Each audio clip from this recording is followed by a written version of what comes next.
Welcome to the She Said Privacy, He Said Security podcast.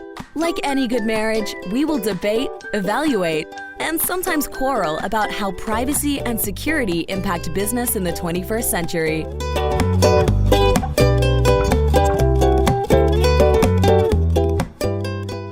Hi, Jody Daniels here. I'm the founder and CEO of Red Clover Advisors, a certified women's privacy consultancy. I'm a privacy consultant and certified informational privacy professional, providing practical privacy advice to overwhelmed companies. Hi, I am Justin Daniels. I am a shareholder and corporate M&A and tech transaction lawyer at the law firm Baker Donaldson, advising companies in the deployment and scaling of technology. Since data is critical to every transaction, I help clients make informed business decisions while managing data privacy and cybersecurity risk, and when needed, I lead the legal cyber data breach response brigade. And this episode is brought to you by Boop, boop, boop. Red Clover Advisors. We help companies to comply with data privacy laws and establish customer trust so that they can grow and nurture integrity. We work with companies in a variety of fields, including technology, e-commerce, professional services, and digital media. In short, we use data privacy to transform the way companies do business. Together, we're creating a future where there's greater trust between companies and consumers. To learn more and to check out our best-selling book, Data Reimagined, Building Trust One Bite at a Time, visit redcloveradvisors.com. Well, hi. What's up? We haven't done this in a little while. Indeed. And that is because to all of our listeners, long time and short time, we've made a change in 2026. We are going to be releasing every other week. And we got a little bit of a snowed and iced in start in January. So we're kind of catching up. There might be a week or two that might have been a little lost. So after 5.5 years of recording, almost every week, we're mixing it up and we're going to every other. So if you miss a week, you didn't miss anything. Just go back and re-listen to your favorite episode. And thank you so much for joining us. And it is a little cold where we are. So all of us are in dark. I guess we're in like winter blues, literally. If you're watching the video, it's kind of, yes, we're both wearing dark blue. Okay. There we go. All right. Well, today we have Amy Worley. Oh, wait, no, I'll do the introduction. We haven't done this in so long. I'm so confused. You had a lot of coffee today. It was a little bit more regular. That's true. Well, that might explain it. Or my brain is frozen. I don't remember what to do. Okay. We have Amy Worley today, who is a seasoned executive and thought leader in cybersecurity, privacy, and AI governance. She leads BRG's global data compliance practice. With a unique blend of legal, technical, and strategic expertise, Amy brings a multidimensional perspective to digital risk management and value creation. Amy, welcome to the party. Thank you. I'm very happy to be here, especially after your break. So glad to be the first one back. Wonderful. Now it's your turn. Really? Yes. I just find it funny because Amy's going to talk about AI governance. And what are you doing in California? No, we're not talking about me. We're talking about Amy. Okay. Amy, can you tell us a little bit about your career journey? So I would describe it as swervy. So when I immediately got out of law school, and I don't like to tell anybody where it is, except if you're watching the video, you can probably see my hair is gray. But I started out actually as a constitutional lawyer doing Fourth Amendment search and seizure, like privacy in the context of the Constitution. I did that for a little while. I like to tell people I decided that I needed to be able to buy peanut butter and not charge it on my Visa card. And so I moved into a larger law firm, and my career and the privacy statutes just sort of happened together. So I am a trial lawyer by background and by training, really starting in just before 2010, started moving more and more into privacy work, data breach response, as the data breach statutes came into being. Did the law firm world until 2016. Then I went in-house and I was a global chief privacy officer for a multinational pharma. And in 2019, I joined BRG, where I lead our information compliance practice. So I certainly did not set out to be a privacy lawyer. I set out to be a constitutional lawyer, and I sort of stumbled into privacy law. Very fascinating. And we could probably have an entire episode on how those two pieces are intersecting at the moment. But Instead, we're going to talk Yes, about we your book because you have an exciting book called The Confidence Advantage and a really interesting framework as well, sort of this confidence by design. So I was hoping you could tell us a little bit more about the premise of the book and the design framework, and then we're going to get into more of that. Yeah, so the confidence by design framework is really born of what I was seeing in my practice. So I work with clients on cybersecurity matters, on AI governance matters, on privacy matters, and really just seeing a lot of silos, information silos, structural silos between those teams. And we're at a point right now where everything is digital, right? Where business is a digital enterprise. And so it's my view that we should be talking about digital trust writ large. So what I did with the confidence by design framework is really aligned NIST privacy standards, NIST security standards, and NIST responsible AI development standards into one framework.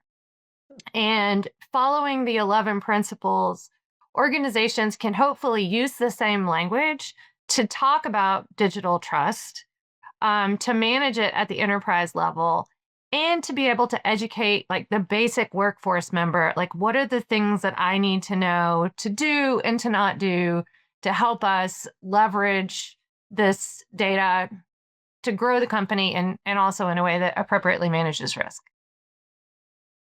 You liked that. Yeah. You were. I thought that was interesting to put all three together because I'm thoroughly familiar with 2 out of the 3. Interesting. Guess you can go learning for the third one. Honestly, I'd like to get a copy of the book. Anyway. I can send you one. You might. I'm happy to send you one. Yeah, you might be well. able to have like special access. Well, if I could get a copy, I'd be happy to give you a review. Awesome. It's also available on Amazon, and the Kindle downloads are really inexpensive on purpose because my goal here really was to start a conversation, not to sell a bunch of books. Oh. But yeah, my daughter, our daughter asked the exact same thing. Mommy, have you made money on the book? And we said, our goal is not to make money on the book. Our goal is to educate and inform. So exactly. Thank you to all of you who have spent 99 cents on Kindle. Thank you. So you argue that trust is a competitive advantage in today's regulatory environment. What does building trust look like in practice, and how should privacy and compliance leaders think about earning it? Yeah, so this is why the book is called The Confidence Advantage and not The Trust Advantage. So I argue there's a distinction, right? So Jody, if I say I trust you, I mean that in like the nicest way. Jody, I trust you. But if I say, Jody, I have confidence in you, what I mean in the context of this framework in this book is all evidence would establish that you're worthy of my trust. I have confidence because I follow your work and I've read your book, and I have confidence that you understand data privacy. And so when we talk about developing a competitive advantage with a confidence by design program, we mean establishing an evidence-based program that proves that your customers, your stakeholders should have confidence in how your organization manages data. Amy, what would be maybe 1 or 2 examples of evidence that would be really common in this kind of a framework? Sure. So the book actually goes through lots and lots of metrics. But the 11 principles are we statements, right? So we are proactive, not reactive. We design for transparency and explainability. And so we would look for things like on how many products do we have transparency notices, and in the case of AI, explainability metrics established. And we look at some specific evidence of explainability. In some cases, it's as simple as the Flish reading ease score. In other cases, it's doing some surveys. Do people understand what they're reading in terms of explainability? Data minimization is actually a core principle, and all my privacy friends are jumping up and down excited that I put data minimization as a core principle, but it's also absolutely crucial for data security because data is an attack surface. And so we would look at things like how often is our data retention policy enforced? How automated is it? How much data beyond a certain age do we have sitting around? Things like that. So for all 11 principles, I offer metrics that you can measure each of them Because one of the things that I've seen as a consultant is a lot of times we see these not implemented programs, right? And I think one of the problems in the implementation gap is like, what are you measuring? How do you tell if it's implemented? Well, let me Measurement's see. really important. evidence. That's So, right. so Amy, I have a question, and I literally was at a conference speaking on AI, and I get a lot of phone calls where people are asking me about tools or can you review terms of service? And I have to back them up and say, well, if we're going to do that, we need to understand the technology. But where I have to back them up even further, and this is the question I ask, is, well, this is tool and how you handle suppliers is really part and parcel of your larger AI governance approach. And what I'd love for you to share is I'm still finding people are calling me very tactically to talk about tools and skipping over the whole AI governance part with the idea, I guess, of we'll just figure that out later. But really, that should come not later. Oh, thank you for that question. I have a whole chapter on this. I always say tools will magnify your mess if a mess is what you start with. Oh, that's well said. I definitely want this book. He might be borrowing that language. No, I'm happy. Anyway, please go ahead. A tool is a way to help create efficiency around a process. And so you have to have a process in place first. And the 11 principles are also AI governance principles, right? Safety, quality, explainability, transparency. And yes, so when we go in, and I get asked this all the time, as a matter of fact, people will ask it during the negotiation of the statement of work, like, what tools are we going to use? And I'm like, I don't know what you're doing yet. So yes, what we first figure out is what do we want to do with the data? And then we say, yes, we can do that and then we build the if we's and get all of those written down. And then we decide what tools will make those processes efficient. And in most cases, it's not a tool, or as we say in the South, a tool. It's 1, 2, or maybe 3 tools. That was funny. Okay, we're supposed to stay in privacy. Well, I guess a follow-up question I have for you is when you're on these engagements, and I just met with an AI committee just a week ago, and I'm like, I don't want to show you guys tools. Really, what we have to discuss is what is your strategy around what friction points do you have? What are you trying to solve? And can AI really help you solve that? And I'd love to get a sense for your approach, because again, I keep getting people who send me tools, and I'm like, are you sure your first use case should be customer facing when you've never really implemented AI before? Yeah. Oh my gosh. I feel like that you are the choir that I'm preaching to. So we have, and this is also discussed in the book, the first thing we do on an engagement is a pre-mortem. And that is this project, our AI governance project, is dead on the table. And we were so sad about it. And then I ask everybody how it died, and they always know. They know that we went customer facing too soon, or we didn't have appropriate resources, or we're asking people to wear too many hats in doing this. And so we do this dead on the table pre-mortem to scope it right and get really clear on what are they trying to get done with AI governance. And part of the rules of the pre-mortem is the tool's not dead, the project is. So we get really granular on the human part of this. And then when we leave, hopefully we have a plan to implement AI governance without killing the patient. We know what the roadblocks are going to be. Everybody has said what winning looks like, and we can go forward from there, leaving our poor pretend dead project where that one lays. Because it sounds like, and yes, I know I'm monopolizing with my co-host, but you read the statistics around like 95% of these AI projects are failing. And it sounds like what your book is designed to do and your process and methodology is to say, yeah, we're not going to fail because we did the right things up front and we just didn't implement something. Yes. And it really was driven from my own frustration for clients who were experiencing that failure. You know, part of what we're seeing is that a lot of the delayed governance work that the security team has been begging for, or Jody, that the privacy team has been begging for years, that's been deprioritized, those are prerequisites to stand up AI. And so, you know, I have a client whose CEO was like, we're building all the AI and we're building it right now. And the privacy team and the security team said, that's awesome. Can we now do the things like access controls, identity management, data classification, tagging that we've been asking for?